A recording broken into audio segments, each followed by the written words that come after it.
ಇನ್ನು ಬೆಂಗಳೂರಿನಲ್ಲಿ ದೊಡ್ಡ ತಲೆನೋವು ಅಥವಾ ಬೆಂಗಳೂರಿಗೆ ಶಾಪ ಅಂದರೆ ಒಂದು ರಸ್ತೆ ಗುಂಡಿ ಮತ್ತೊಂದು ಟ್ರಾಫಿಕ್.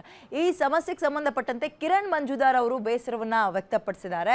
ಈ ವಿಚಾರಕ್ಕೆ ಬಿಜೆಪಿ ಕೂಡ ವಾಗ್ದಾಳಿ ನಡೆಸ್ತಾ ಇದೆ. ರಾಜ್ಯ ಸರ್ಕಾರದ ವಿರುದ್ಧ ಶಾಸಕ ಅಶ್ವಥ್ ನಾರಾಯಣ್ ವಾಗ್ದಾಳಿ ನಡೆಸ್ತಾ ಇದ್ದಾರೆ.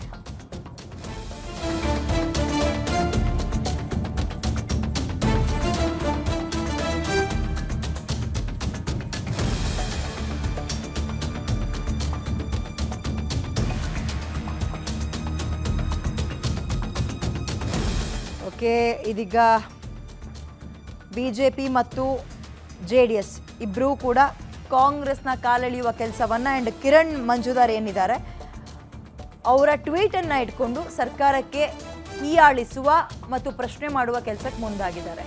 ರಾಜ್ಯ ಸರ್ಕಾರದ ವಿರುದ್ಧ ಶಾಸಕ ಅಶ್ವಥ್ ನಾರಾಯಣ್ ವಾಗ್ದಾಳಿ ನಡೆಸಿದ್ದು, ಜನ ಇವರಿಗೆ ಆಡಳಿತ ಮಾಡಲಿ ಅಂತ ಅಧಿಕಾರ ಕೊಟ್ಟರೆ ಇವರು ಬರೀ ಹಣ ಮಾಡ್ಕೊಂಡು ಭ್ರಷ್ಟಾಚಾರ ಮಾಡ್ಕೊಂಡು ಎಲ್ಲವೂ ಕಾಸ್ಟ್ಲಿ ದುನಿಯಾ ಮಾಡಿಕೊಂಡು ಅವ್ಯವಸ್ಥೆಯನ್ನ ನಮ್ಮ ಮುಂದೆ ತಂದಿಟ್ಟಿದ್ದಾರೆ ಅಂತ ಕಿರಣ್ ಮಂಜುದಾರ್ ಮೋಹನ್ ದಾಸ್ ಪೈ ಕಿವಿ ಮಾತನ್ನ ಹೇಳಿದ್ದಾರೆ.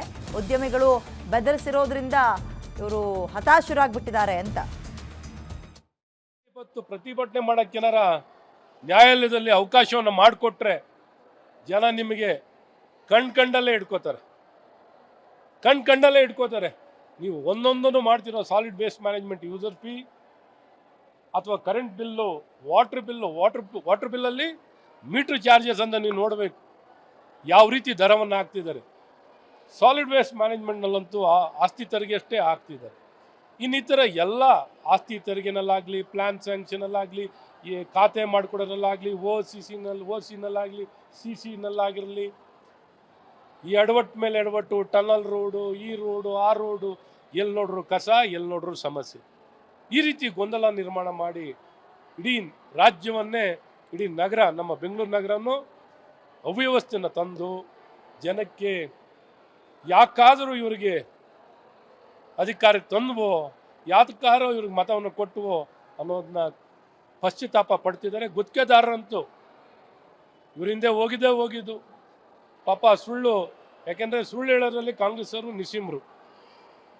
ಇವ್ರಿಗೆ ಸುಳ್ಳು ಹೇಳಿ ನಂಬಿಸಿ ಅವ್ರನ್ನ ದುರ್ಬಳಕೆ ಮಾಡ್ಕೊಂಡಿದ್ರು.